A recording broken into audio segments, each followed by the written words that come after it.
Mesdames et messieurs, très chers auditoires, vous tous qui nous suivez depuis les quatre coins du monde, bonsoir. Bonsoir et bienvenue à ce panel qui a pour thème le temps de l'essentiel. Emploi, eau, agriculture, énergie, habitat, comment garantir les conditions d'accès à l'essentiel, le cœur du contrat social. Un panel dont le Burkina Faso est le pays hôte, un panel réalisé à marge du sommet de l'engagement sociétal des entreprises. Donc, pour ce panel, nous allons répondre à des questions existentielles, notamment quelles innovations sociétales multi-acteurs pour accélérer le déploiement des dispositifs d'accès à l'emploi, à l'eau, une énergie durable et à un habitat décent. Quelles contributions pour les entreprises et acteurs économiques pour développer les tissus économiques locaux? Quelle stratégie de contenu local des acteurs privés étendus et des schémas territoriaux multi-acteurs? Autant de questionnements qui trouveront des solutions, plutôt des réponses à travers ce panel avec des panélistes experts de divers domaines et venant de divers horizons. Nous allons avoir pour ce panel la présence distinguée de M. Harouna Kaboré, ministre burkinabé de l'Industrie, du Commerce et de l'Artisanat, M. Cheikh Bamba Fall, secrétaire général à l'entrepreneuriat rapide des femmes et des jeunes, représentant M. Papa Amadou Sarr, ministre sénégalais délégué général à l'entrepreneuriat. Nous allons également avoir M. Bouna Kana, directeur Afrique de Simplon Co, M. Jean-Christophe Ki, directeur de Vernier Burkina, M. Omar Koulibaly, directeur général de Innofaso, groupe Nutri7, et enfin M. Abdou Hafiz Ouedraogo, chef de projet du tiers-lieu Mana à la Roche-Paga. Et enfin, je suis Ouedraogo Jean-Dominique et aujourd'hui j'ai l'insigne honneur de vous servir en ma qualité de modérateur. Sans plus d'autres formes de transition, nous allons passer la parole à M. le ministre Kaboré pour qu'il puisse donner son avis sur le thème de ce panel. Monsieur Kaboré, vous avez la parole. Bonsoir à tout le monde. Merci, monsieur le modérateur. Merci de nous associer à ce grand événement avec une thématique très importante. Je suis dans cette salle avec les participants qui suivent dans un écran. Les participants composés donc d'entrepreneurs dans différents domaines donc, qui ont un lien avec la thématique qui est développée ici. Et c'est tous ensemble, je dois dire, heureux que nous prenons part à ce débat parce que nous savons que nous allons partir davantage enrichis au regard donc de la qualité des panélistes et bien entendu de l'ensemble de contributions que nous pourrons avoir lors des différents échanges. Alors, sur la vision des enjeux de la thématique donc, du panel, et je voudrais tout simplement dire que l'engagement sociétal des entreprises est au cœur de notre histoire. Il est également au rendez-vous de plusieurs valeurs africaines endogènes comme la solidarité, la bienveillance, la responsabilité et surtout démontre l'interdépendance entre tous les éléments qui constituent l'écosystème économique. Il est maintenant coutume d'entendre parler d'inclusion économique, de développement durable et équitable, de licence sociale d'opérer entre griffes pour les investisseurs dans certains territoires hostiles. Nous devons alors faire de nos entreprises des alliés pour garantir un développement harmonieux dans nos États et des vecteurs pour accroître et fluidifier nos relations. Elles sont explicitement appelées à contribuer aux ODD par le texte de l'agenda 2063, c'est un peu de l'agenda de l'Union africaine qui est dans ma tête. L'engagement sociétal des entreprises permet donc le déploiement de nombreuses initiatives relevant de la responsabilité sociétale d'entreprise, favorise l'atteinte des objectifs de développement durable, ODD, dans toutes ses composantes, à savoir, et je voudrais citer l'efficacité économique, qui consiste donc à créer de la valeur et la partager, l'équité sociale consistant à renforcer l'employabilité des personnes et la réduction de leur vulnérabilité, et la durabilité environnementale permettant à l'entreprise de mieux maîtriser ses impacts sur l'environnement et contribuer à la protection de la nature. Voilà en quelques mots sur le thème et la vision effectivement donc, que j'ai des enjeux de cette thématique du panel. afin donc de rester dans le timing donc, des 5 minutes qui ont été impartis, en attendant certainement que les discussions nous permettent donc d'en dire davantage. Merci beaucoup. Merci à vous, Monsieur le ministre Traoré. Et sans transition, nous allons passer la parole à Monsieur Cheikh Bamba Fall, secrétaire général à l'entrepreneuriat rapide des femmes et des jeunes. Je vous remercie, Monsieur le modérateur, Monsieur le ministre, Mesdames et Messieurs les participants, les panélistes et les chers participants. Je me réjouis de participer à ce panel de très haut niveau au nom du délégué général Papa Amadou Sarr empêché et qui aurait bien souhaité participer lui-même à ce panel. Il en avait d'ailleurs donné, il s'est déjà engagé dans ce sens. Je voudrais, à l'image de Monsieur le ministre, essayer simplement d'avoir un mot préliminaire pour entrer dans le vif du sujet. Et comme je suis dans une structure qui soutient l'entrepreneuriat, qui se meut dans la perspective de pouvoir développer au niveau des territoires, pas simplement au niveau de Dakar, mais au niveau des territoires, une dynamique entrepreneuriale, mais une dynamique entrepreneuriale qui crée de l'impact, il y a la nécessité effectivement de s'interroger sur de tels sujets.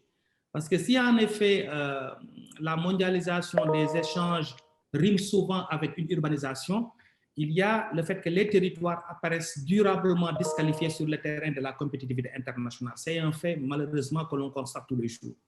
De même, il y a la nécessité également de s'inscrire dans le fait que les chances d'accès et de retour à l'emploi diffèrent largement d'un territoire à l'autre et même souvent simplement d'un quartier à l'autre. Et les grandes menaces environnementales auxquelles nous faisons face et nous continuerons à faire face durant le XXIe siècle révèlent les responsabilités et les vulnérabilités qui sont variables selon les territoires.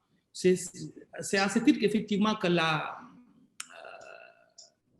transition vers de nouveaux modèles de développement plus prospères, plus inclusifs et plus résilients se joue largement à l'échelle de ces territoires. Et c'est pour cette raison, effectivement, qu'il y a la nécessité pour les acteurs publics que nous sommes et de pouvoir s'inscrire dans cette dynamique d'équité territoriale, dans cette dynamique également de développement inclusif, en passant par des initiatives privées, en passant également par des modèles, mais des modèles d'affaires qui soient inclusifs au niveau de ces territoires.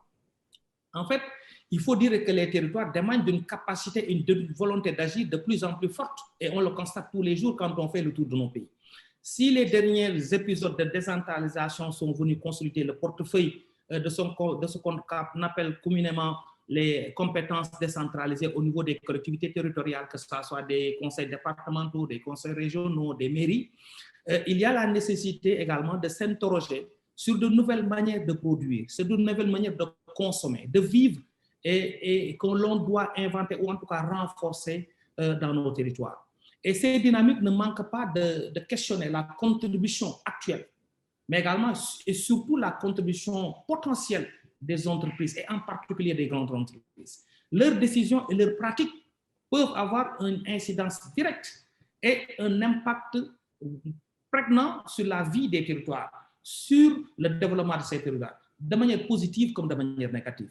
Donc, si nous sommes confrontés à de telles inquiétudes, à de telles revendications parfois, mais également à des attentes très fortes et pressantes de la part des parties prenantes locales, qu'elles soient des collectivités territoriales, qu'elles soient des regroupements de femmes et de jeunes, qu'elles soient des micro-entreprises, les grandes entreprises sont appelées aujourd'hui à expliciter et à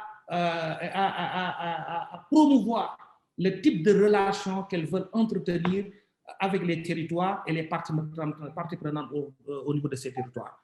Alors que de nombreux territoires peinent à se donner de nouveaux moteurs de développement, je pense très sincèrement que les entreprises semblent bien placées pour contribuer à l'identification des forces et des faiblesses du territoire, de ses potentialités économiques qui sont souvent inexploitées, mais aussi à l'engagement des mutations économiques qui sont souhaitables.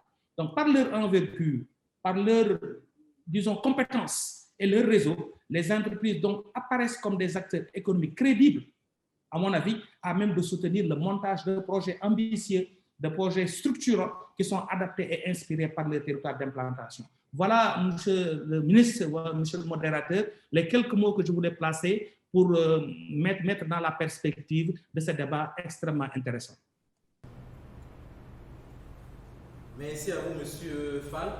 Et justement, en parlant de projets structurants, je m'en vais donner la parole à monsieur Bounakane, directeur Afrique de Simplon, qui justement, à travers ses missions, met en place des projets structurants pour permettre aux populations souvent les plus dévalorisées de pouvoir avoir des moyens de subsistance, notamment à travers le numérique. Monsieur Khan, que pouvez-vous nous dire sur cette thématique-là? Oui, merci monsieur le modérateur. Monsieur le ministre, mesdames, messieurs les participants, je suis Bounakane et je suis le directeur général de Simplon.co pour la zone Afrique. Peut-être dire deux mots sur Simplon pour les participants qui ne connaissent pas. Simplon est une entreprise sociale qui opère dans la formation au métier en tension du numérique. On s'adresse à des demandeurs d'emploi et des personnes en quête, des personnes diplômées ou non diplômées en quête d'insertion. On essaie de les former au métier en tension du numérique en les accompagnant vers l'insertion professionnelle dans les entreprises ou vers l'auto-emploi. Puisque maintenant, comme a dit M. Fall tout à l'heure, l'entrepreneuriat est considéré comme une opportunité professionnelle, parfois même qui prend le pas sur les entreprises, justement, qui n'ont pas tout le temps la possibilité d'absorber les personnes qui sont formées. Moi, je vais axer mon propos dans la continuité de ce qu'a dit M. Fall, en fait, sur le rôle de l'entreprise, parce que l'expérience qu'on a, nous, chez Simplon, nous qui travaillons beaucoup avec les entreprises, puisque nous formons pour les entreprises, nous proposons des formations en y intégrant les besoins des entreprises et faire en sorte qu'à la fin de la formation, les entreprises puissent s'engager à recruter les personnes que nous formons, que ce soit des demandeurs d'emploi en France, des jeunes diplômés ici en Afrique, au Sénégal ou au Burkina Faso, justement, où on a un bureau en Côte d'Ivoire et dans une quinzaine de pays maintenant en Afrique. J'aimerais juste rejoindre le propos de M. Fall pour dire, en fait, pour insister sur quelque chose, c'est pour moi, l'entreprise, elle a d'abord vocation à gagner de l'argent, à être une entreprise commerciale. C'est ça, il ne faut pas s'y tromper. Par contre, nous, d'expérience, ce qu'on voit, c'est que les entreprises sont ouvertes à apporter quelque chose dans le domaine du développement humain, à contribuer au bien-être des populations. Seulement, nous, ce que nous remarquons, c'est que les entreprises ne sont pas accompagnées. Donc, elles savent créer de la richesse, elles savent faire une activité, gagner de l'argent, et derrière, il faut les accompagner. Voilà, ce n'est pas des spécialistes de la RSE, même si toutes les grandes entreprises ont des départements RSE et essaient tant bien que mal, via leur fondation, de faire des programmes, mais ce n'est pas leur job. Et j'en veux pour preuve, et c'est là où je rejoins complètement M. Fall, sur l'ancrage territorial. C'est-à-dire que là où les entreprises sont installées, les accompagner à pouvoir agir sous les et je pense aussi, je pense que les États africains ont également le devoir de renforcer les collectivités territoriales. Parce qu'aujourd'hui, le développement de base, quand même, se fait avec les collectivités territoriales au plus près des besoins des populations. Et on se rend compte que même ce dialogue entre les entreprises installées sur les territoires avec les collectivités territoriales n'est pas un dialogue fluide. Et donc, du coup, très souvent, l'entreprise ne se comprend pas avec les parties prenantes au plan purement local. Je donne un exemple, une cimenterie qui est installée dans une ville. Si derrière, la collectivité locale n'est pas formée, n'est pas accompagnée à dialoguer avec l'entreprise, à savoir dérouler un plan de coopération avec cette entreprise-là pour lui permettre de connaître ses besoins et d'agir en conséquence, en fait, l'entreprise, elle va pouvoir bien faire en donnant de temps à autre peut-être des sacs de ciment pour refaire la mosquée du village ou l'église du village, alors que c'est pas le but en fait. Pour moi, aujourd'hui, il faudrait vraiment, sur le plan de l'ancrage territorial, accompagner nos collectivités pour qu'elles sachent dialoguer avec les entreprises, qu'elles sachent dérouler des plans de coopération avec les entreprises et arriver justement à poser des jalons sur ce développement, mais développement durable. Voilà moi où je voulais vraiment axer mon propos et c'est vraiment dans la continuité de ce que dit M. Fall, parce qu'on le vit également avec les entreprises qui parfois ont envie, nous dans le domaine de la formation, les entreprises nous disent très souvent, mais c'est pas vrai de dire que les entreprises ne recrutent pas. Les entreprises recrutent bel et bien, mais le problème c'est que les entreprises ont besoin de profils qui n'existent pas. Donc si on répond à nos besoins, nous on est en capacité d'absorber toutes les personnes qui sont formées. C'est pour ça d'ailleurs que dans Semblant, quand on met en place des projets, on essaie d'analyser de manière très fine les besoins des entreprises pour ensuite proposer des programmes de formation qui répondent à leurs besoins. Merci beaucoup et je me rends disponible. C'est un débat extrêmement intéressant pour creuser les sujets avec les panélistes de l'autre côté. Merci bien, M. Khan. Et donc, nous passons la parole à M. Jean-Christophe Ki, directeur de Vernier Burkina. Merci de nous avoir invités à ce panel-là pour discuter un peu de la RSE au niveau des entreprises. Vernier Burkina aujourd'hui vraiment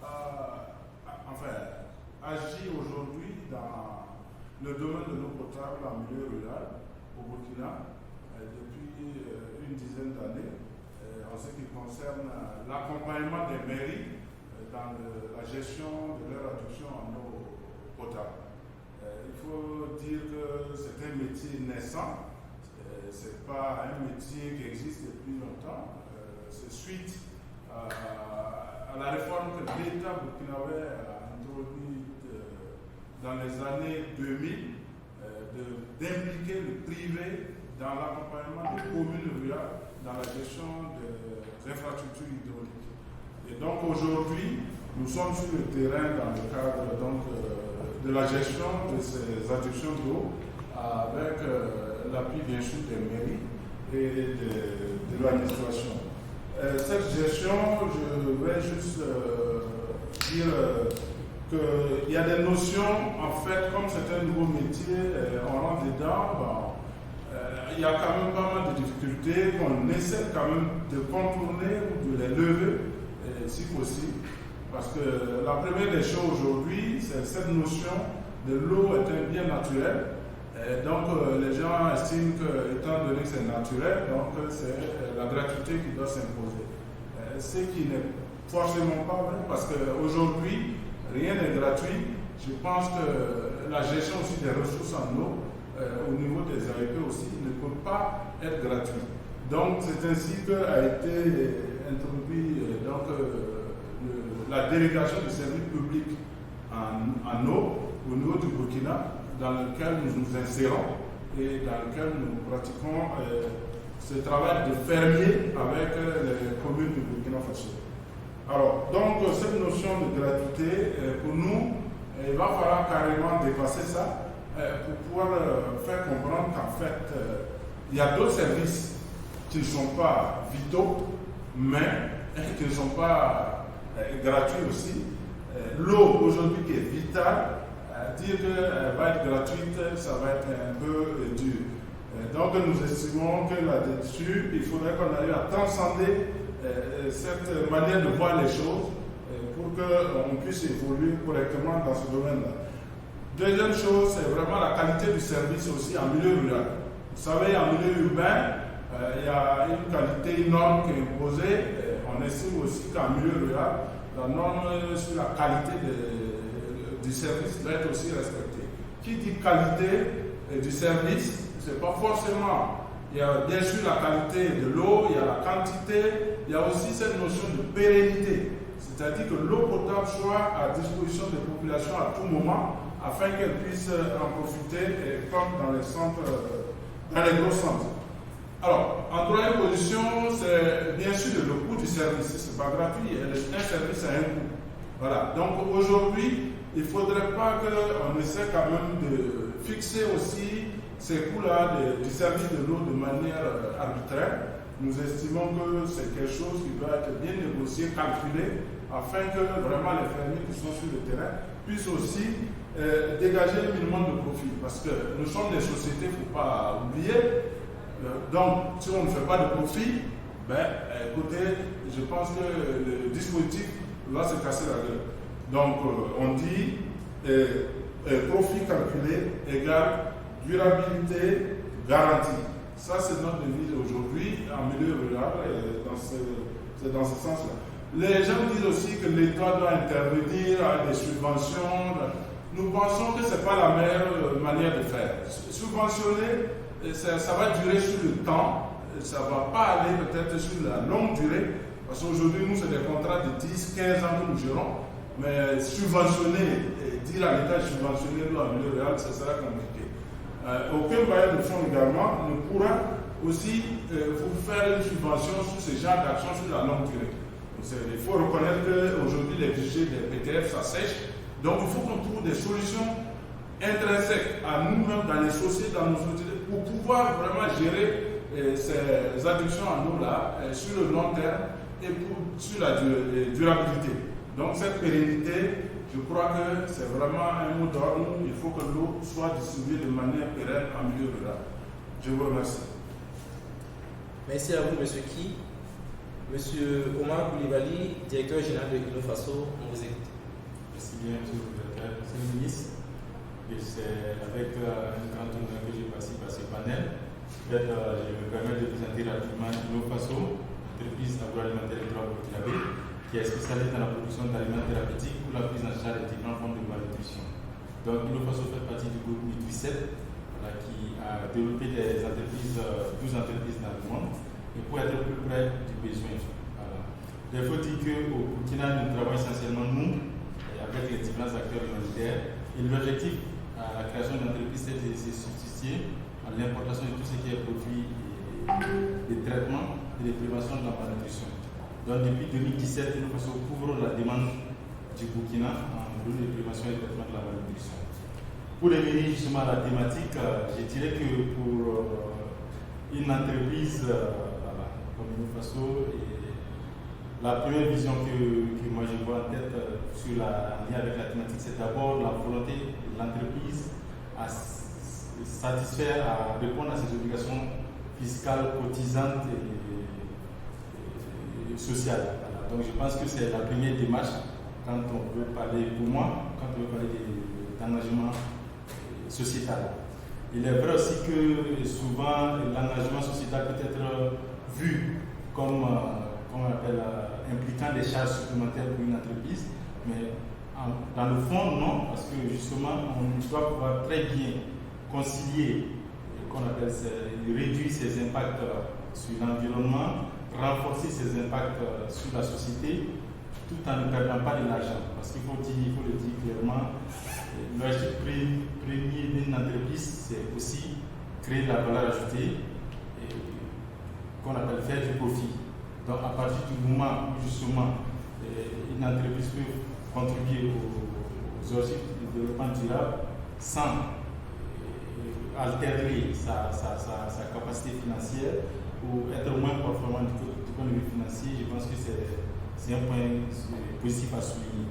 Donc, je pense clairement aujourd'hui que dans notre contexte, on doit pouvoir effectivement concilier marcher les objectifs de développement durable sans réduire sa capacité financière ou perdre de l'argent.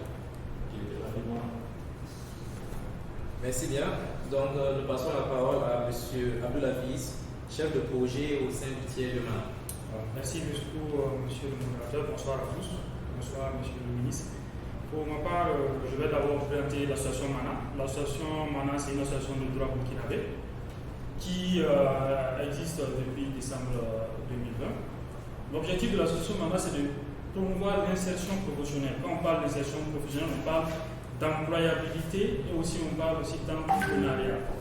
Donc, on a plusieurs projets et programmes qu'on a au sein de Mana ici, tel que le projet FSPI, dont je suis en charge, qui est un projet de renforcement des réseaux d'entrepreneurs au Burkina Faso. C'est un projet en fait qui a pour cible et la diaspora, l'entrepreneuriat de la diaspora, l'entrepreneuriat des jeunes et des femmes en zone périurbaine et rurale et l'entrepreneuriat des étudiants. Sur la thématique qui est très très intéressante, pour nous à Mana ici, l'objectif aujourd'hui, c'est d'accompagner les entrepreneurs à faire du profit tout en intégrant la notion de développement durable.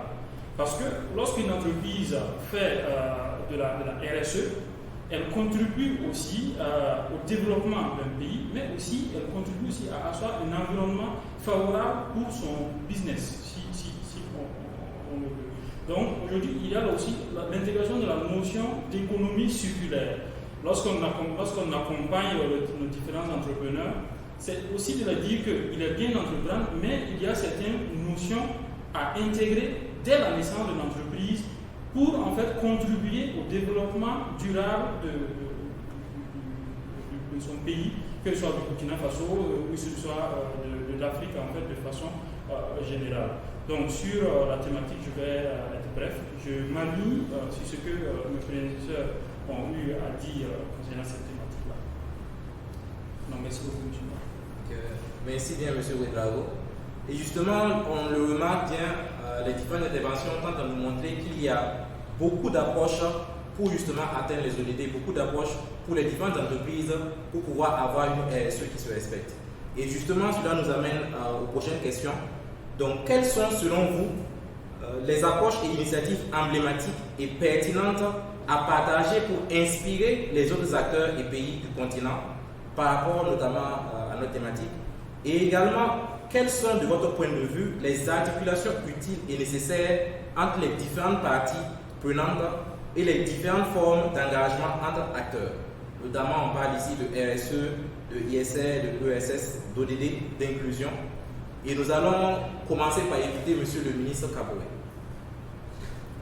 Alors, j'ai suivi avec attention les différentes visions qui ont été déclinées par mes autres homologues panélistes. En tout cas, je voudrais partager avec eux tout ce qui a été dit. Et je pense que cela permet donc d'avoir des convergences de vues sur les choses à faire ensemble pour qu'à travers ce panel, nous puissions en tout cas apporter notre pierre à l'édification des objectifs qu'on poursuit ici. Sur la question liée aux différentes approches et initiatives emblématiques et pertinentes à partager pour inspirer les autres acteurs du continent, je voudrais tout simplement dire que dans mon pays, le Burkina Faso, le gouvernement donc se reconnaît ce rôle clé et pour cela, nous déployons régulièrement des actions qui découlent de la vision du chef de l'État, qui est aujourd'hui l'un des plus grands promoteurs de politique sociale que, j'allais dire, l'on n'a jamais connu depuis l'ère du capitaine Thomas Sankara et la Révolution.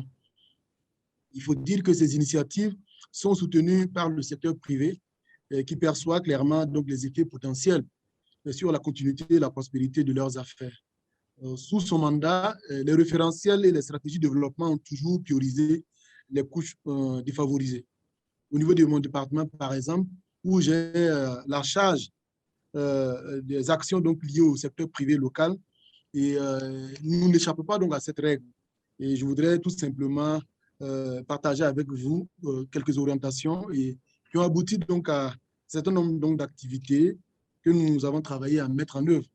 Il s'agit de la sauvegarde et de la relance de plusieurs unités industrielles stratégiques pour des milliers d'employés et de ménages. C'est très important, notamment donc dans la région des Hauts-Bassins, et qui aujourd'hui imprime une nouvelle marque de réarmement industriel du pays et qui nous permet donc d'avoir des bases solides pour promouvoir le consommation local, pour sortir un peu de la dépendance des importations quand il ne faut pas. Et il y a aussi l'identification et l'organisation des filières porteuses d'emplois et de richesses d'exploitants locaux dans la chaîne de valeur sous-régionale et internationale. Il est important que nos productions rentrent dans les chaînes de valeur, dans des options de filières, pour ne pas se limiter donc à des maillons un peu séparés. De cette manière, donc, ça nous permet de donner une seconde vie aux matières premières que nous produisons, que nous transformons et que nous commercialisons au plan local et international. Et cette nouvelle vision, je voudrais par exemple faire une illustration pour parler d'une entreprise qui est bien connue au Burkina Faso ici. Vous avez la Brakina du groupe Castel qui produit donc des alcools, la bière comme on le dit, et qui a besoin donc d'utiliser le maïs. Donc au-delà de la consommation locale, aujourd'hui un travail est fait pour que Brakina, qui dans le cadre donc de sa responsabilité soit d'entreprise en tout cas, s'active à accompagner les PME dans le domaine en leur permettant donc de fournir donc le BLIS au lieu donc d'importer de l'extérieur. Je pourrais multiplier d'autres exemples, comme vous avez des PME aujourd'hui qui sont lancées dans la fabrication des casiers pour Burkina, qui travaillent sur d'autres problématiques, en tout cas donc pour cette grosse entreprise, qui va devenir donc une locomotive en faisant donc son cœur du métier et en tirant donc les autres vers le haut. C'est le cas aussi avec, dans le domaine par exemple, de la NACAD, où aujourd'hui des manufactures sont développées. À Bobo-Dioulasso, vous avez par exemple une entreprise qui emploie 1500 femmes dans la manufacture. Et tout ceci permet donc d'intégrer en tout cas tous les acteurs dans la chaîne de valeur. Je voudrais aussi citer la protection et la valorisation donc des savoir-faire stratégiques à travers le processus de labellisation enclenché pour plusieurs produits de nos terroirs. Vous savez, à l'image de ce que je porte, je ne fais pas de la publicité, mais on a l'habitude de le dire, tout est fait au Burkina Faso, pas un seul fil n'est venu d'ailleurs, c'est du coton produit au Burkina Faso, c'est du fil fabriqué au Burkina Faso, c'est de la couture réalisée par nos stylistes, et puis je dirais que c'est porté par un citoyen du monde de nationalité burkinabé. Voilà. Quelque part, nous avons donc la possibilité, et toutes ces personnes qui sont sur cette chaîne-là bénéficient donc de ce choix de la transformation industrielle et artisanale. Et vous avez des milliers de femmes tisseuses à travers donc, une opération 5000 métiers à tisser qui les permet aujourd'hui, lorsque la société qui produit le fil, disponible le fil, donc pouvoir fabriquer donc, cette étoffe-là, qui est aujourd'hui labellisée pour valoriser leur travail, protéger l'ensemble donc, des motifs, 400 motifs hein, venant des 13 régions, pour ne pas qu'il y ait de la contrefaçon venue d'outre-mer qui empêche donc à ces femmes donc, de pouvoir donc subvenir à leurs besoins et contribuer au développement de leur famille. Et je vais aussi citer des produits, comme je le disais, le beurre de qualité, qui obéissent donc à la même logique. Dans les semaines à venir, nous allons dévoiler donc le logo du label. C'est le cas donc des cuirs et peaux dans la filière bétail et viande. C'est bien entendu donc le cas donc de l'étoffe, le coco donda, qui est une, je vais dire, un pain qui était dans la région donc dans beaucoup de régions, mais principalement valorisé dans la région donc, de Haut-Bassin avec chef-lieu Bobo-Dioulasso, qui permet donc à des milliers de femmes de pouvoir donc jouir donc, de leurs activités. Aujourd'hui, c'est un pain qui est prisé et qui est consommé, qui est une teinture en tout cas qui s'effectue sur beaucoup de types donc, de tissus.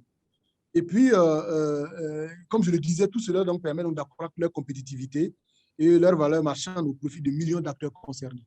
Nous pensons que ce sont ces actions du gouvernement qui s'inscrivent en tout cas en termes de rôle d'acteurs publics et articulés donc à des actions d'acteurs privés. C'est aussi l'équipement et la formation d'acteurs modestes en moyens de production.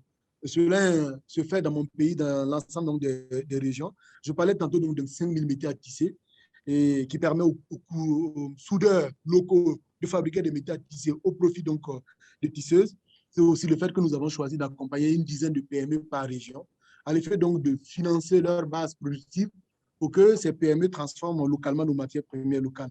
Et pour encore faire des incitations, les anciens cours d'investissement qui étaient orientés promotion uniquement des investissements directs étrangers a fait sa mue pour permettre donc aux PME locales donc, de pouvoir bénéficier donc, des avantages de ce code-là en réduisant de quart les conditions à remplir pour pouvoir donc bénéficier donc, des avantages de ce code. Aujourd'hui, cela a permis de booster les PME. Notre pays, depuis quelques mois, produit de la matière première pour faire des t-shirts, du tricot, qui font du tricotage. Nous mettons donc du jersey sur le marché à travers une unité qui est à Tanguy d'Assouli qui s'appelle Cotexa. Et je pense qu'avec bientôt l'ouverture, le processus d'ouverture de façon d'Afani qui est enclenché, nous allons pouvoir à la fois porter du handmade, du fait main qui est de façon d'Afani, de porter des t-shirts à base donc, du tricotage et puis bien entendu les pagnes. Vous comprenez que sur toute cette chaîne de valeur-là, vous avez énormément donc, des pousses vulnérables qui étaient abandonnés, qui aujourd'hui trouvent donc, leur façon donc, de profiter de l'économie. Enfin, je voudrais dire qu'il y a l'adoption de normes dans plusieurs domaines. Hein, la promotion de la qualité auprès donc, du monde des affaires, les accompagnements à la certification, la lutte contre la contrefaçon, le renforcement donc, du laboratoire de contrôle de qualité. Tout ceci permet donc de préserver la santé des populations et de protéger notre environnement. Comme vous le savez, lorsque les entreprises sont certifiées et qu'elles produisent en tout cas en respectant les normes, ce sont des choses qui sont assez intéressantes des objectifs qu'on se fixe au niveau donc, des ODD. Et la stratégie nationale d'industrialisation intègre une industrialisation verte, et avec en tout cas des parcours, je l'ai dit souvent, des clusters qui permettent donc de bénéficier de l'ensemble de l'avantage du processus. C'est ce que nous faisons par exemple dans la transformation de la viande avec des abattoirs modernes qui permettent donc de profiter donc de tout ce qui est lié donc à la filière bétail-viande. Alors, je voudrais m'arrêter là en disant que ces réformes ainsi mises en œuvre concourent en tout cas à l'atteinte des ODD avec des entreprises comme partenaires et pour inverser donc les mauvaises tendances. Et je suis maintenant certainement donc tout pour écouter certainement les contributions des autres par rapport à la première question. Et si vous voudrez bien, je vais m'évertuer donc à continuer avec la deuxième problématique qui nous invite à donner notre point de vue sur les articulations utiles et nécessaires entre les différentes parties prenantes et les différentes formes d'engagement entre acteurs pour atteindre les ODD. À ce niveau, je voudrais dire que les objectifs du développement durable sont un appel à l'action de tous les pays, pauvres, riches et à revenus intermédiaires, afin de promouvoir la prospérité tout en protégeant la planète. Ils nous donnent la marche à suivre pour parvenir à un avenir meilleur et plus durable pour tous.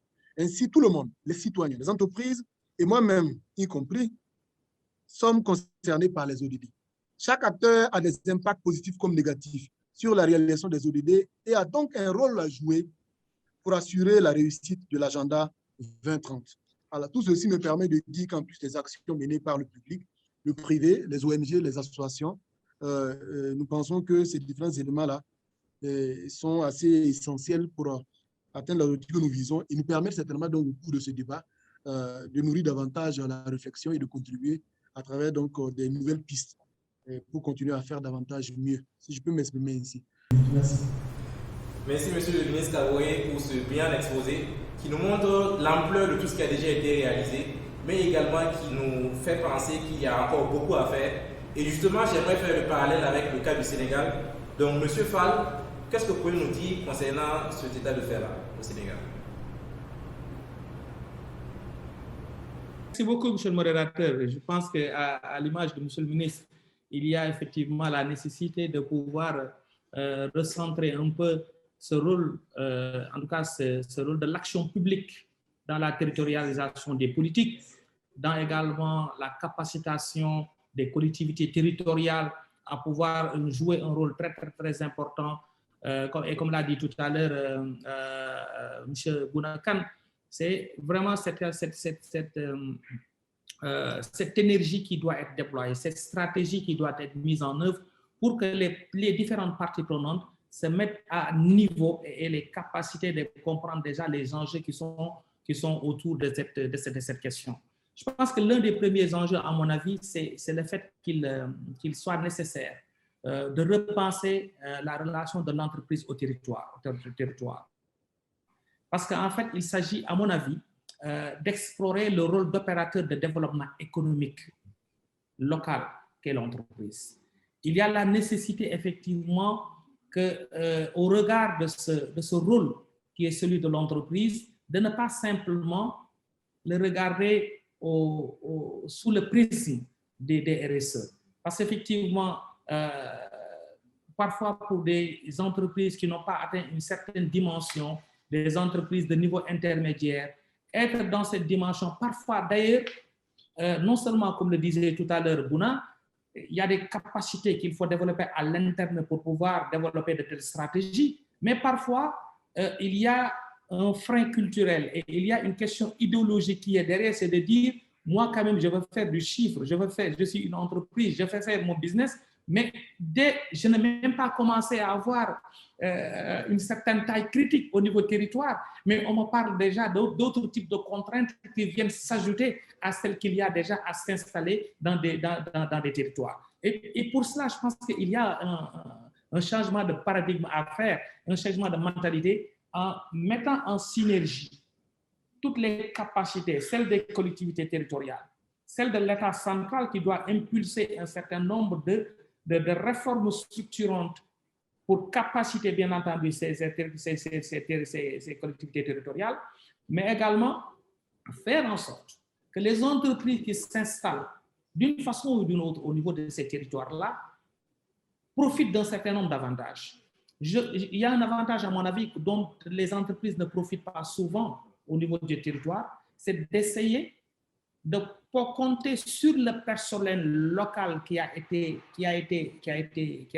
recruté au niveau local pour créer des ponts, pour créer une certaine porosité avec l'environnement et faire en sorte que l'entreprise ne soit pas une entité insulaire au niveau du territoire, mais qu'elle soit une partie du territoire. À mon avis, ça, c'est très important. Mais ça, c'est des capacités à développer. On en a parlé tout à l'heure. La deuxième chose, à mon avis, qui me paraît importante, c'est qu'il faut qu'il y ait une intégration forte, en tout cas une intégration en tout cas progressive, parce qu'effectivement, il faut un changement de mentalité, il faut de la formation, il faut de l'accompagnement technique, il faut de l'assistance, mais il faut aboutir à cette intégration progressive et forte donc des engagements sociétaux de l'entreprise, mais également d'une dynamique de croissance de son business au niveau local. Parce que la déclinaison opérationnelle et territoriale de ce positionnement constitue une préoccupation des entreprises, aussi bien que de leurs parties prenantes. Et parce que n'oublions pas non plus que les entreprises qui s'installent, ce n'est pas simplement les managers, c'est également parfois des entreprises qui ont des investisseurs, qui sont des investisseurs qui n'ont pas toute la plénitude des difficultés et toute la plénitude des enjeux qui sont des enjeux sociaux et territoriaux dans lesquels l'entreprise est implantée. Et donc, dans ce contexte, à mon avis, il y a la nécessité pour nous tous de travailler sur l'émergence d'entreprises privées, assurant un certain nombre de fonctions essentielles au développement, mais de développement d'écosystèmes locaux, d'abord résilients, mais également d'écosystèmes diversifiés, parce qu'il faut vraiment étendre le scope d'action de ces entreprises-là sur la base d'un modèle économique qui est, j'ai pas envie trop de dire autonome, mais c'est vraiment ça le cas. Mais en tout cas, qui permet, parce que c'est un écosystème, de pouvoir se satisfaire de soi-même et de pouvoir continuer à fonctionner. Mais également, le plus important pour moi en termes d'écosystème, c'est également la pérennité. Donc, à mon avis, pour vraiment ne pas faire long, pour moi, ces entreprises, c'est nous, en tout cas, nous, à la Délégation générale à l'entrepreneuriat rapide des femmes et des jeunes, c'est pourquoi nous essayons de faire en sorte de mettre des entreprises que nous soutenons, ou en tout cas les jeunes promoteurs que nous accompagnons pour impulser l'entrepreneuriat. Ce que nous essayons de faire, c'est faire en sorte de faire émerger et de former une nouvelle génération d'entrepreneurs. Parce qu'en réalité, je le disais tout à l'heure, ce changement de paradigme est important. C'est de se dire qu'en s'installant dans ces territoires, le métier de l'entrepreneur, effectivement, c'est de faire du business, mais c'est de faire du business dans un environnement sur lequel on peut impacter et qu'en définitive, en impactant sur cet environnement, moi, en tant qu'entrepreneur, j'en profite déjà mieux et je serai le premier à en profiter et bien entendu en impactant sur toutes les parties prenantes qui sont au niveau territorial. Le deuxième élément qui me paraît important et sur lequel nous travaillons toujours, c'est d'identifier les opportunités les plus porteuses pour développer des activités répondant aux besoins locaux. Je pense que les entreprises qui s'installent ont tout intérêt, au-delà, et c'est là une des difficultés qu'on a souvent avec les entreprises qui s'installent dans certains territoires, c'est qu'on met en avant tous les types d'avantages comparatifs qu'on peut avoir en termes de proximité du supply, en proximité de ressources humaines, etc., etc. Mais on ne pense pas souvent que le territoire dans lequel on s'installe est également un marché. Et on ne pense pas souvent que le territoire dans lequel on s'installe peut offrir d'autres types d'opportunités. Et en profitant de ces opportunités, même si c'est à un niveau marginal, et en offrant des produits et des services qui sont adaptés aux besoins des territoires dans lesquels on est implanté, on résout déjà des problèmes effectivement sociétaux, mais en même temps, on a une acceptation et une appropriation de l'entreprise qui est déjà, et ce n'est pas minimal, qui est déjà un enjeu très, très important en termes de RSE. Merci à vous, M. Fall. Donc, sans transition, nous allons écouter l'apport de M. Kal.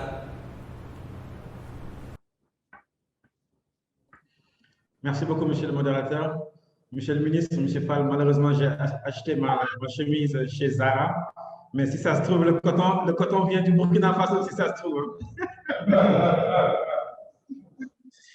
Non, tout ça pour dire que tout ça, c'est très intéressant. Et moi, je voudrais juste très rapidement donner 3 points sur les enjeux liés à l'engagement des entreprises. Basé également sur du vécu, comme j'ai dit tout à l'heure, j'essaie de partager aussi l'expérience qu'on a gagné en Afrique depuis qu'on est installé en 2015. C'est de se dire que les entreprises, encore une fois, comme on l'a dit tout à l'heure, ont besoin d'être accompagnées dans leur engagement sociétal. Et moi, une proposition concrète que je voudrais faire ici et partager, qu'on a déjà expérimenté, qu'on expérimente au Sénégal, c'est organiser les entreprises sous forme d'alliances thématiques. C'est-à-dire qu'aujourd'hui, les entreprises, elles ont toutes, en tout cas des grandes, pas peut-être les naissantes et celles qui se battent pour améliorer l'outil de production, mais les grandes entreprises, qu'elles soient internationales ou nationales, ont toujours cette stratégie RSE, ont toujours la volonté d'impacter positivement leur territoire.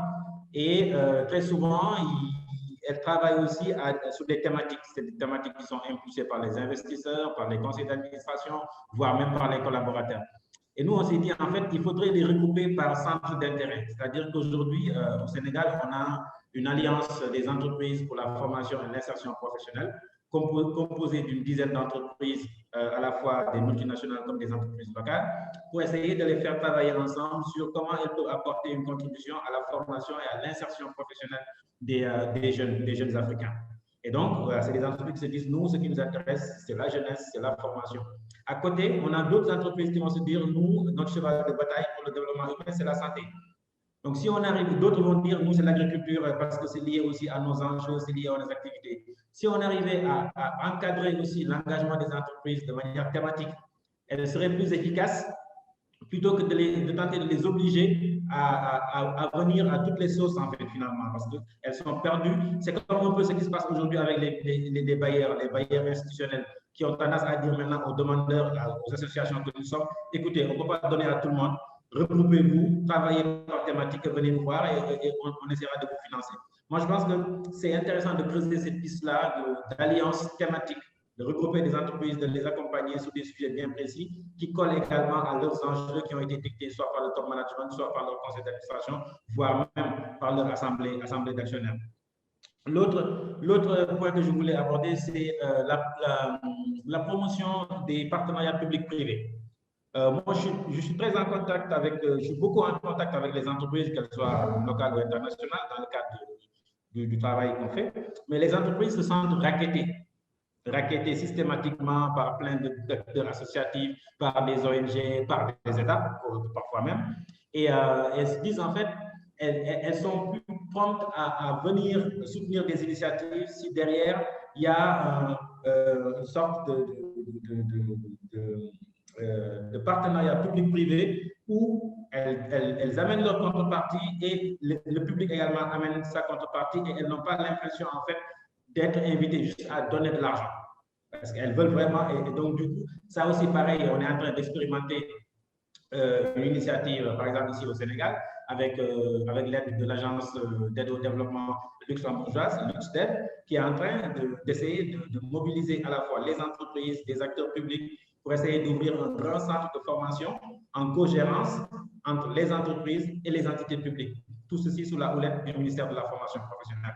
Je pense que les entreprises elles sont plus rassurées quand elles ne se sentent pas seules dans l'initiative et quand elles considèrent qu'elles ne sont pas là que pour donner de l'argent. Et puis, le troisième point, ça va être, et là je m'adresse très certainement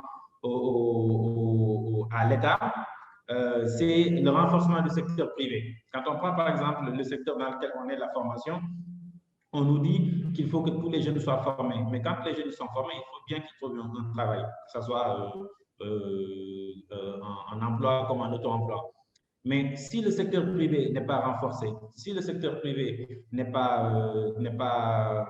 lui donne pas les moyens, le secteur privé ne pourra pas accueillir les jeunes que nous formons.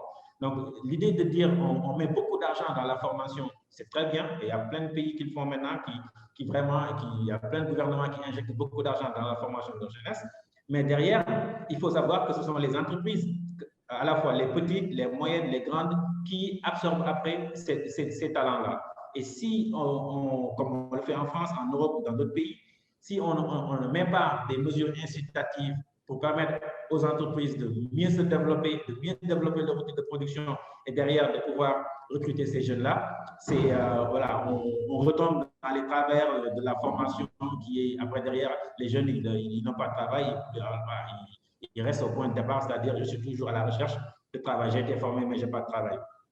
Au Sénégal, par exemple, une seule mesure incitative pour moi,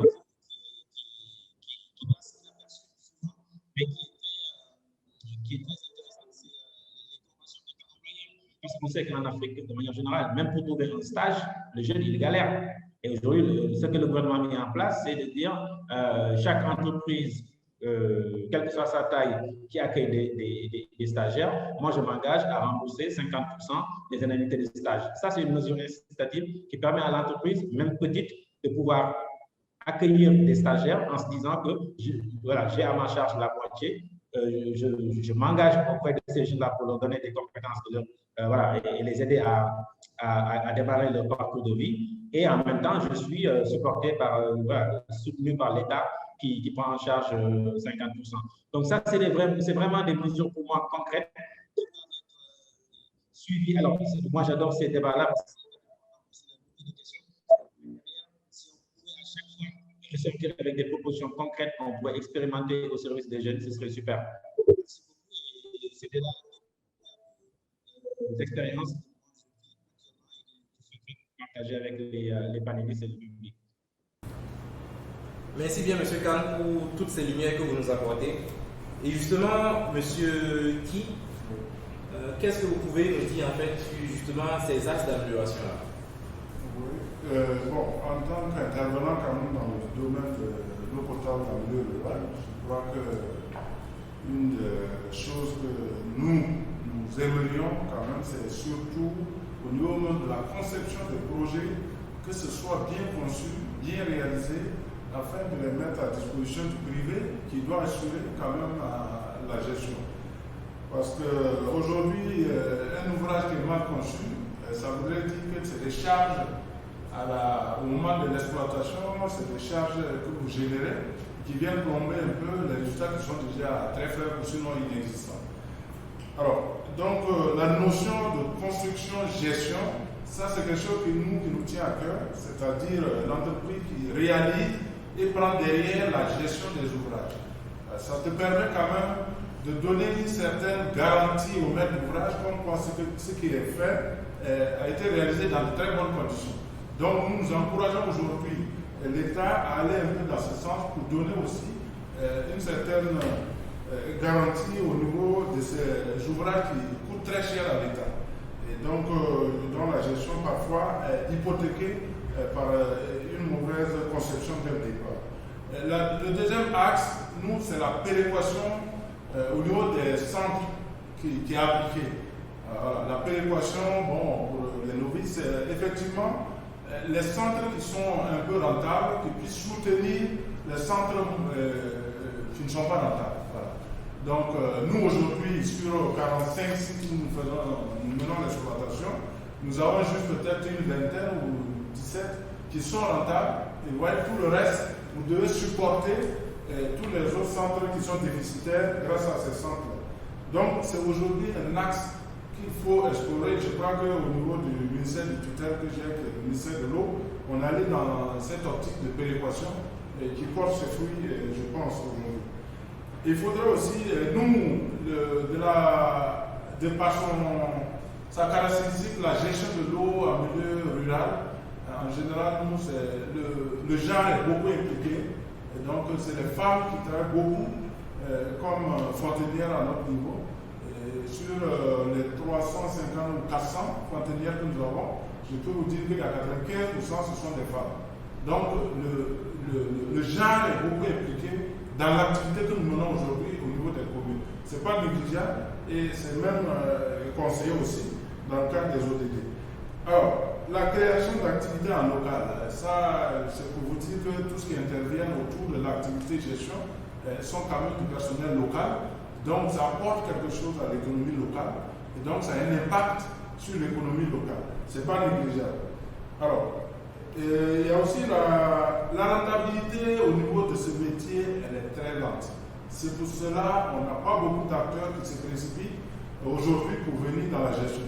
Mais je pense que c'est quelque chose qu'il faut rentrer, développer des outils qui te permettent de vraiment tenir la route et rentabiliser, même si c'est vraiment un domaine très social.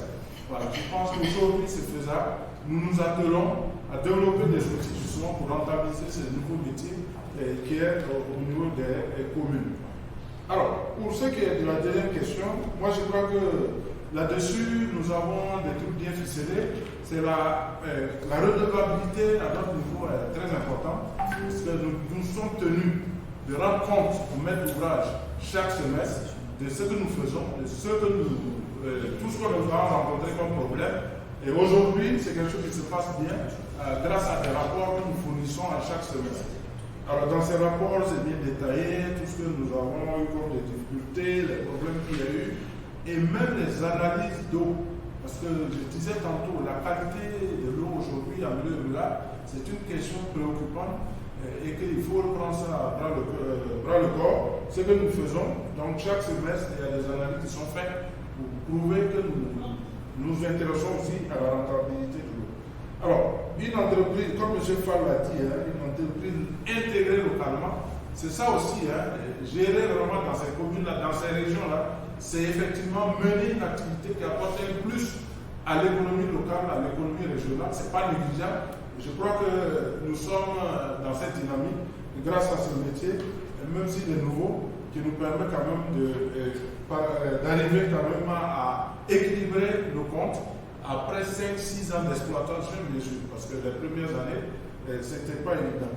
Alors, aujourd'hui, ce que nous sommes d'aller encore à un autre niveau, c'est faire carrément une association des fermiers pour que nous ayons un répondant près de l'administration publique, près des OSC, lorsqu'on débat de cette question eau, pour que nous aussi, on ait quand même notre mot à dire, et pour qu'on ne soit pas tout le temps laissé au bord de la route, en attendant l'arrivée du prochain voyage.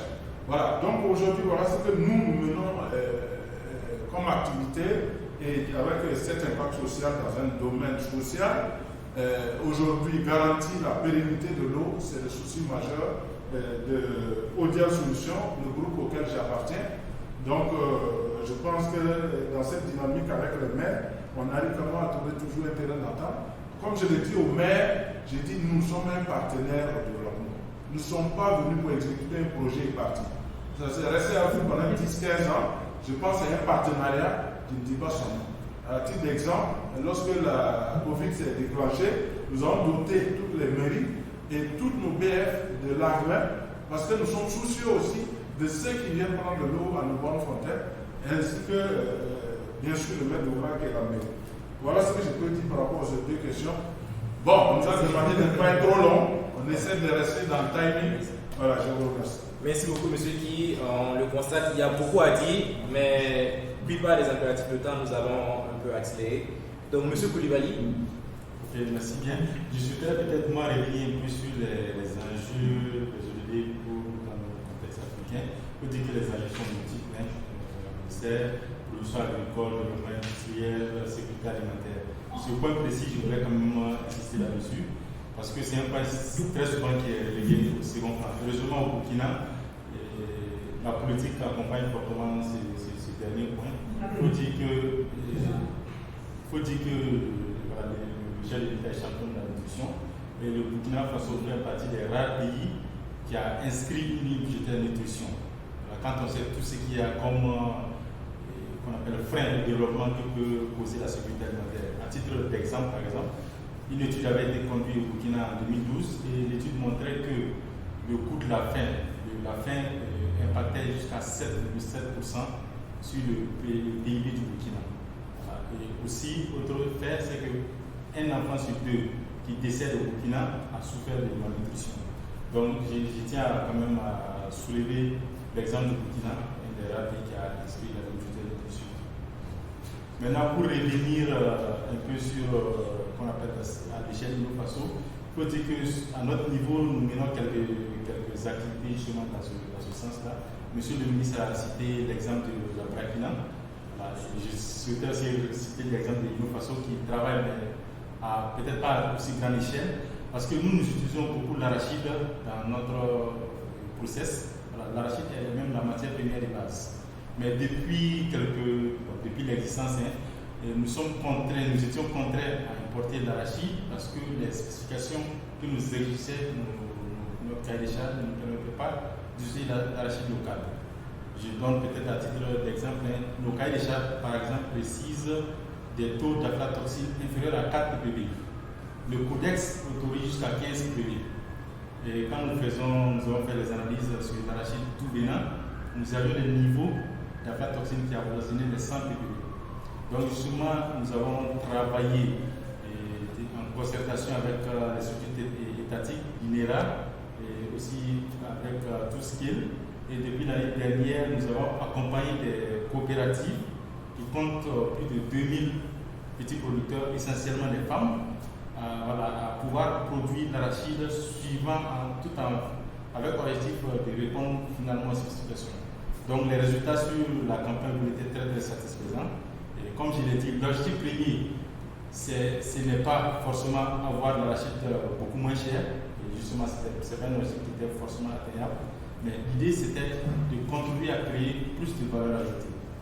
Aujourd'hui, quand même, pour Innofaso, c'est une fierté de dire que nous avons contribué à accompagner plus de 2000 petits producteurs à produire de l'arachide suivant les spécifications internationales. Ça crée des débouchés. Et je pense que le rôle aussi d'une entreprise, c'est de renforcer, comme je l'ai dit, son impact sur la communauté, contribuer à créer de la valeur ajoutée, et nous travaillons dans ce sens-là. Peut-être pour rebondir sur la deuxième question, quelle autre piste de collaboration peut subsister? Et nous, de cette expérience-là, on a compris aussi que seul, on ne peut pas tout faire. Il est nécessaire d'avoir des appuis ou la collaboration des autres acteurs. Voilà. Aujourd'hui, Innofaso n'est pas forcément spécialisé en agriculture, ou ne peut pas se soucier aux banques pour financer les campagnes.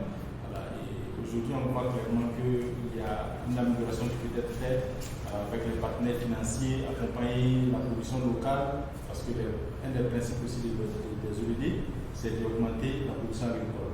Et pour augmenter la production agricole, il faut développer l'agriculture contractuelle, il faut aussi produire suivant les standards internationaux. Donc tout ça, pour pouvoir satisfaire ces exigences-là, il faut aussi que les producteurs puissent avoir des financements pour leur permettre aussi de faire face à leurs charges, voilà, et pouvoir rentrer dans les cadres de l'agriculture contractuelle. Et c'est des choses dans nos pays qui peuvent effectivement faire l'objet d'amélioration. Donc, ne pas être long. Merci beaucoup pour cet abord-là. Et justement, en parlant d'approche, Mana qui se positionne plutôt en amont des entreprises, quelle est l'approche que Mana a pour cette problématique-là? Pour cette problématique, en fait, au niveau de Mana, nous avons décidé d'accompagner depuis la base, donc de l'idée au prototype. Et ça veut dire que vous avez une idée, vous venez à Mana, on vous accompagne en fait à structurer votre idée, à créer un prototype qui vous permettra éventuellement après d'aller sur le marché plus fort avec des incubateurs qui existent, des incubateurs de la place qui existent. À Mana aussi, nous pensons qu'il faut changer les choses dès la base, parce qu'au début, lors de mon introduction, je l'ai dit, il faut changer les choses dès la base, parce que aujourd'hui, l'éducation du Burkina Faso, ou de l'Afrique en général, de l'Afrique francophone même en général, est tournée vers le fonctionnariat. Ça veut dire que tu fais tes études, mais c'est plus tourné vers le fonctionnariat. Alors qu'aujourd'hui, nous sommes dans un système où l'État n'arrive plus à absorber en fait cette masse salariale. Donc il est impératif en fait de revoir même, ça veut dire qu'il faut une réforme, comment dirais-je, structurelle de l'éducation, en y insérant en fait un processus d'accompagnement des étudiants depuis la base. C'est-à-dire que soit des formations au métier, soit des formations carrément à l'entrepreneuriat. Et donc, on se dit que si nous arrivons à implémenter cela, depuis la base, alors, dès lors que les étudiants ils vont finir les études, ils vont rentrer dans la société, ils sauront déjà quoi faire, où aller en fait. Et ça va permettre en fait de pouvoir soutenir même l'économie nationale, parce qu'il y aura une création de la recherche, il y aura plus de personnes qui seront employées par les entreprises qui seront créées. Donc voilà pourquoi aussi nous faisons actuellement avec le projet FSPI en fait un tour où nous allons installer des clubs dans les différentes universités, où on va sensibiliser déjà les étudiants à l'entrepreneuriat et au métier. Parce que on dit il ne faut pas attendre l'État, il faut faire des actions. Donc nous avons commencé à faire des actions en attendant que l'État aussi nous rejoigne. Nous partons en partenariat aussi avec l'État quand même, mais nous attendons aussi que l'État aussi nous rejoigne, parce que au niveau micro nous pouvons le faire, mais l'impact sera moindre. Comme je le dis, il faut un impact global. Il faut un impact macro. Et pour un impact macro, il faut que l'État en fait puisse contribuer à ce changement qui est là.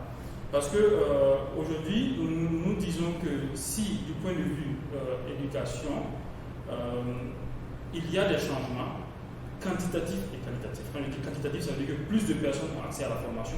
Qualitatif, ça veut dire que adéquation, formation et absorption économique, ça veut dire que les besoins des entreprises, donc aussi entrepreneuriat. Donc si tout ça est concilié, nous sommes certains que dans 50 ans, il y aura forcément un changement en Afrique.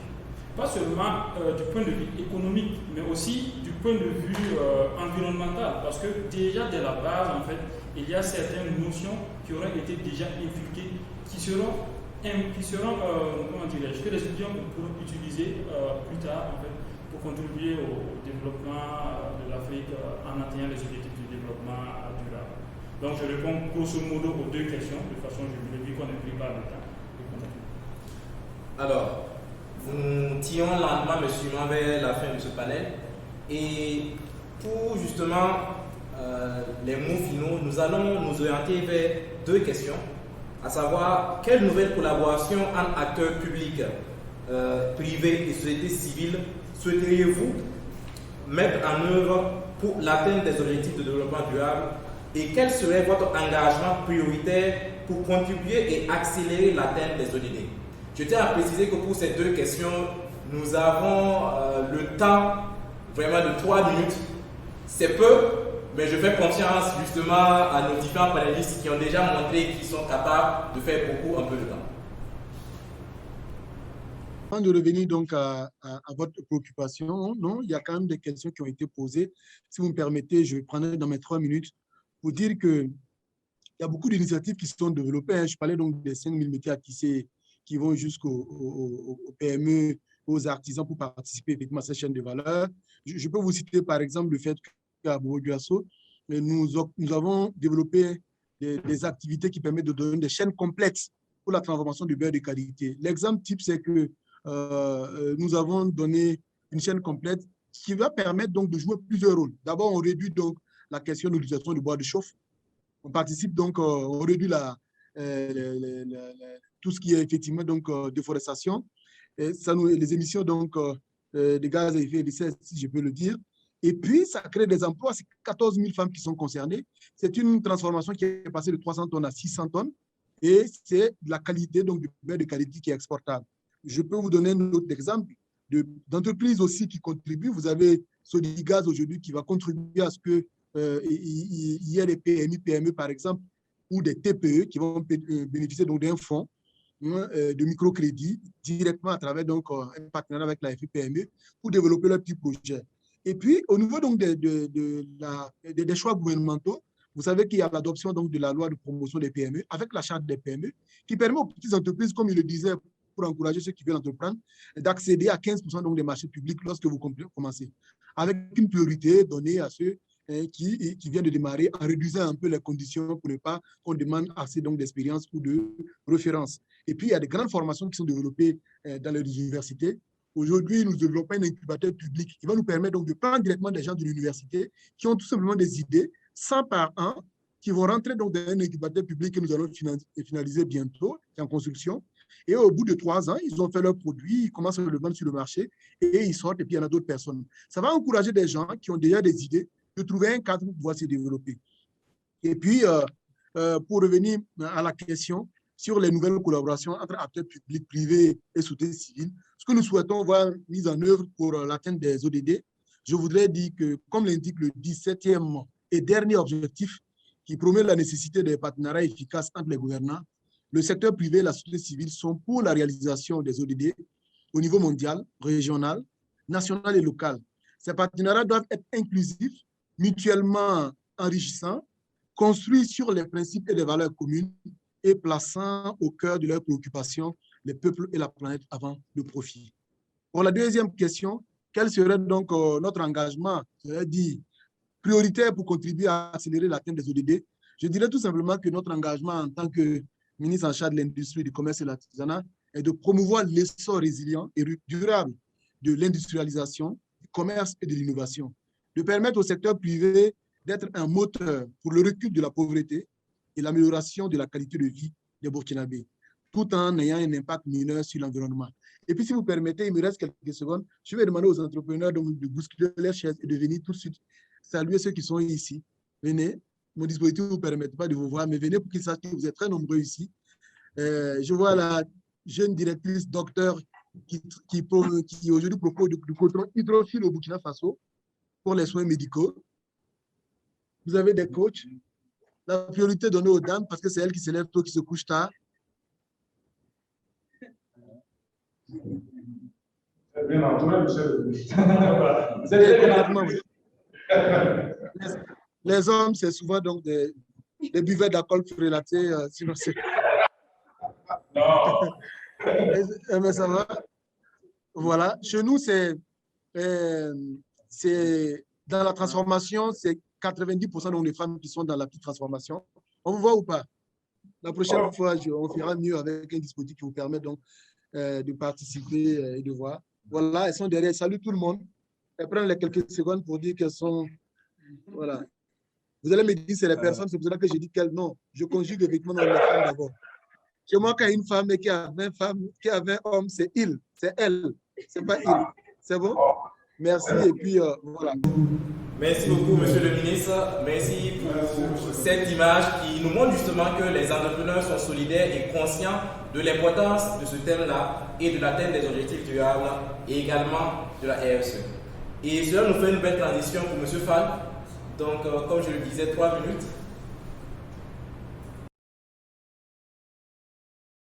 Le mot de monsieur le ministre et l'emphase avec laquelle il a fait montre à Sou, effectivement, qu'au-delà des discours, il y a quand même des choses qui sont faites et il y a également la nécessité de pouvoir continuer à se mobiliser sur cette dynamique qui est quand même enclenchée. Je pense qu'il y a des choses qui sont importantes, 2 choses importantes sont faites dans nos pays. C'est à peu près, je ne reviens pas sur les différentes initiatives que M. le ministre a énumérées, mais qui sont à peu près vraiment similaires à ce que nous faisons au Sénégal. Mais je voudrais peut-être insister, moi, sur un point qui me paraît essentiel. Je voudrais, pour le faire, reprendre, c'est assez long, mais reprendre le mot de l'économiste américain Michael Schuman, qui dit que j'appelle cette nouvelle génération d'entreprises les pollinisatrices du développement économique. Dans la nature, les pollinisateurs, comme les abeilles, les papillons ou les chauves-souris transportent le pollen d'une plante à une autre et savent instinctivement que le brassage des pollens nourrit l'ensemble de l'écosystème. Les entreprises pollinisatrices travaillent de la même façon et transmettent les meilleures pratiques d'une entreprise locale à une autre, nourrissent aussi l'ensemble des entreprises locales et créant un écosystème entrepreneurial en bonne santé. Cela rejoint, à mon avis, ce que tu disais tout à l'heure, M. Khan. Cette question est essentielle quand on veut travailler aujourd'hui à impulser un développement local, un développement territorial porté par les entreprises. C'est la collaboration, c'est la mutualisation des ressources sur tous les aspects. C'est effectivement faire en sorte que l'État, il l'a dit tout à l'heure, effectivement se mette dans la perspective de mesures incitatrices.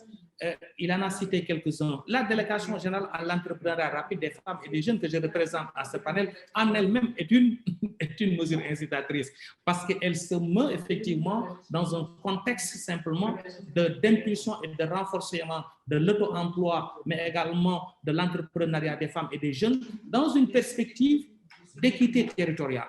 Aujourd'hui, ça c'est très très important pour nous. Les actions que nous menons à l'ADER, ce ne sont pas des actions menées à Dakar. Ce sont des actions. Le délégué général qui aurait pu être là, vous voulez dire, il n'est quasiment jamais à Dakar. Il est dans les territoires, il travaille avec les jeunes entrepreneurs et notre perception de l'entrepreneur, ce n'est pas la perception commune qu'il y avait de l'entrepreneur. C'est quelqu'un qui sait lire et écrire, c'est quelqu'un qui est allé à l'école, c'est quelqu'un qui est ingénieur, mais c'est la perception simplement d'une personne physique ou morale qui veut profiter des opportunités et qui met en perspective un certain nombre d'actions pour pouvoir le faire. Et à ce niveau-là, je pense qu'il y a à ce niveau-là, à mon avis également, en tant qu'État, mais travaillant avec l'ensemble des parties prenantes, 3 à 4 éléments qu'il faut nécessairement aujourd'hui développer. Et je termine rapidement sur le fait qu'il y a la nécessité également de renforcer l'impact de la stratégie de développement durable. On a beaucoup parlé des ODD, on a beaucoup parlé de ces aspects-là. Il y a la nécessité aujourd'hui de pouvoir s'étendre sur ces questions-là, de permettre une appropriation, mais pas de manière académique, pas de manière également formelle. Il y a la nécessité de les inscrire dans une perspective qui permet une appropriation ODD par ODD, qui met une appropriation qui permet également de pouvoir les rendre concrètement réalisables. Voilà vraiment les quelques mots sur lesquels je voulais terminer. Merci beaucoup. Merci à vous, M. Fall. Donc, très sportivement, nous allons donner la parole à M. Khan. Donc, je rappelle, priez de rester dans le cadre des 3 minutes. Oui, je vais faire même moins que 3 minutes. Je vais essayer d'être extrêmement pragmatique, juste pour ramener les choses au secteur moi, dans lequel j'évolue, c'est-à-dire le secteur de la formation professionnelle, le secteur de la formation au métier du numérique. Pour dire qu'en fait, on parle de développement durable, on parle des ODD, mais on oublie parfois que c'est l'humain qui est au centre de tout ça finalement. La finalité, c'est le développement humain, c'est le développement économique et social. Nous, dans le secteur dans lequel on est, on se reconnaît déjà dans l'ODD 1, 4, 5, 10 et bien entendu l'ODD 17 qui regroupe les partenariats.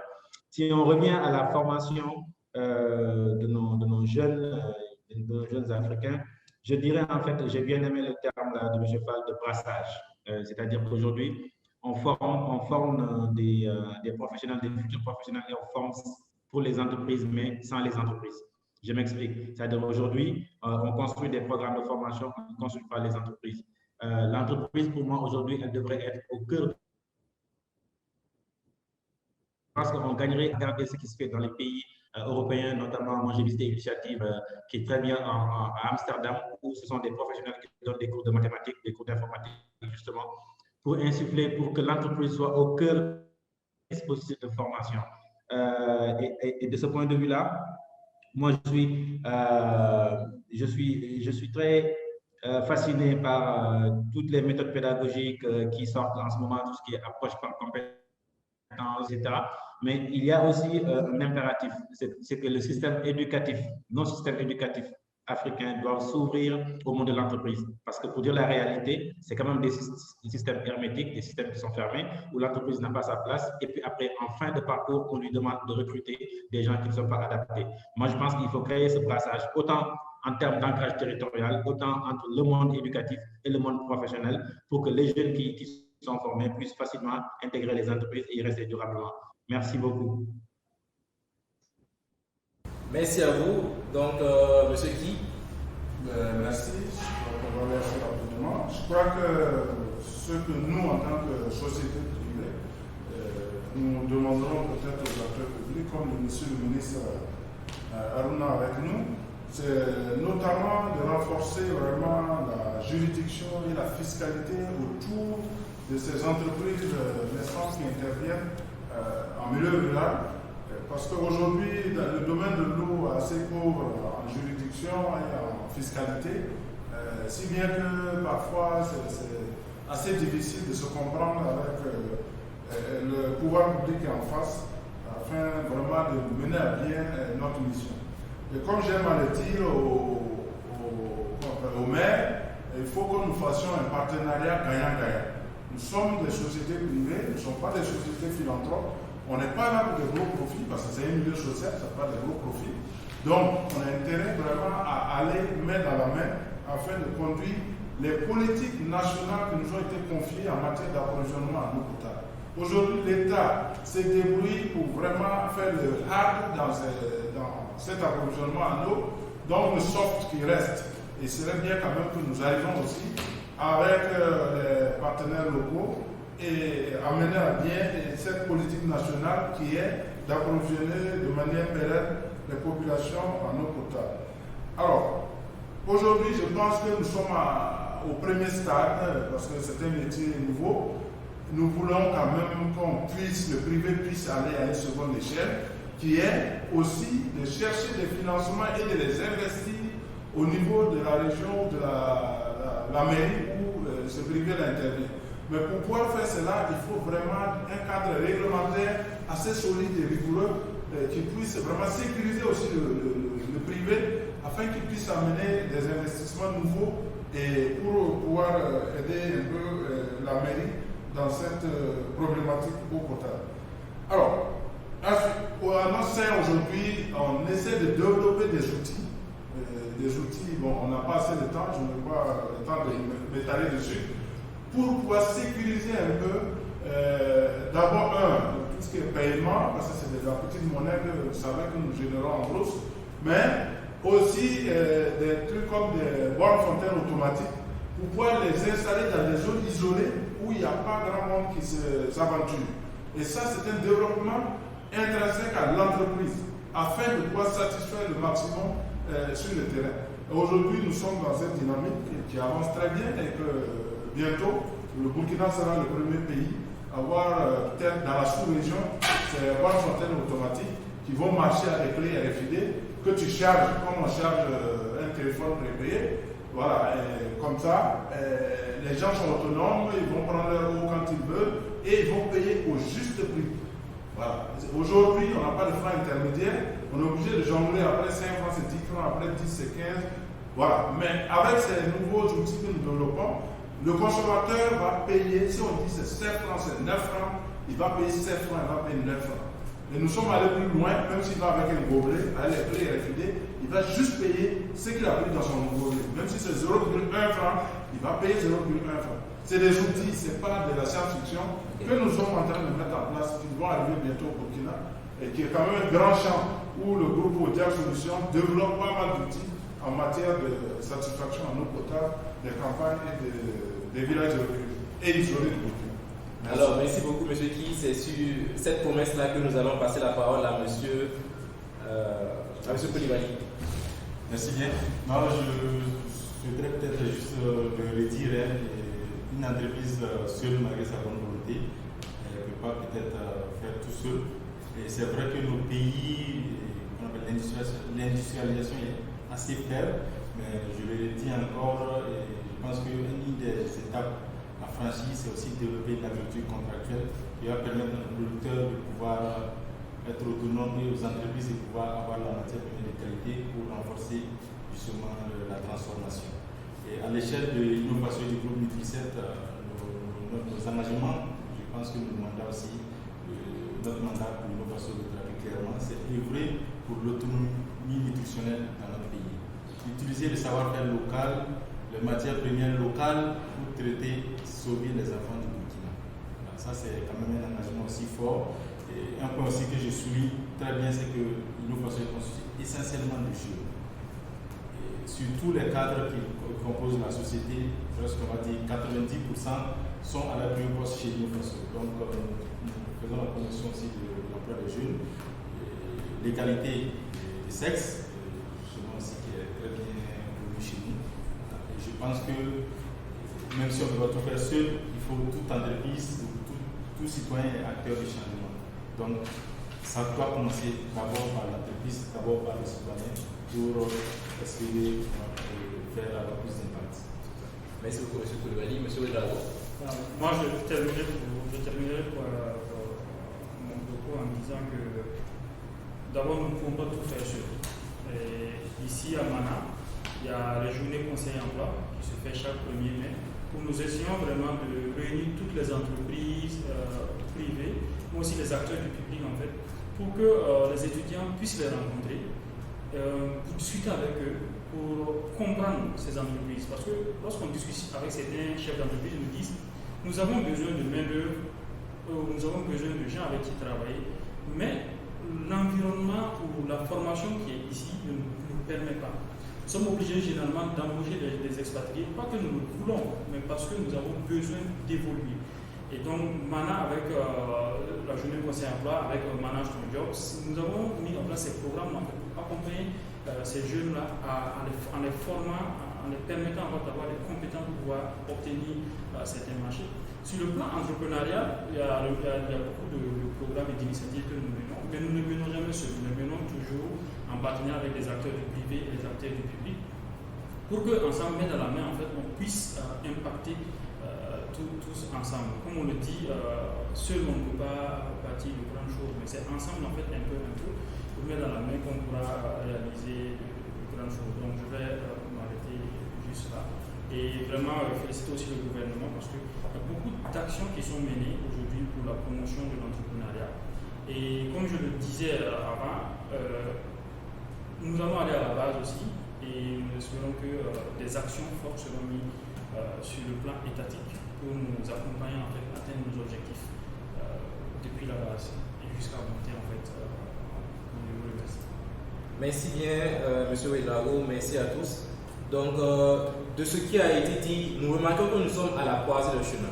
Nous sommes à l'ère du temps, le temps de creuser les puits aujourd'hui pour étancher les soifs de demain. Car investir dans le cadre des ODD et de la responsabilité sociétale des entreprises, ce n'est pas se sacrifier, mais investir pour l'avenir. C'est un investissement qui nous grandit. Et donc, nous sommes tous concernés et chacun à son échelle a sa pierre à ajouter à l'édifice. Ça en est fini pour ce panel. Je tiens à remercier tous les brillants panélistes que nous avons eus. Je tiens à remercier M. le ministre Aruna Kaboé, M. Cheikh Bamba Fall. Je remercie également M. Bounakan, M. Jean-Christophe Ki, M. Oumar Koulibaly, M. Abdoulafiz Ouedraogo. Merci aux entrepreneurs et aux coachs, aux différentes personnalités qui étaient avec M. le ministre Kaboé, qui nous ont suivis de bout en bout. Merci à vous, mesdames et messieurs, qui nous avez écoutés. On dit que c'est les oreilles qui donnent de la valeur à la bouche qui parle. Et ça n'est fini pour ce panel. Cependant, c'est à votre tour de parler par vos actions au quotidien pour qu'ensemble, nous puissions atteindre les objectifs de développement durable. Merci beaucoup. C'était Jean-Dominique Ouedraogo. Merci et excellente suite de soirée.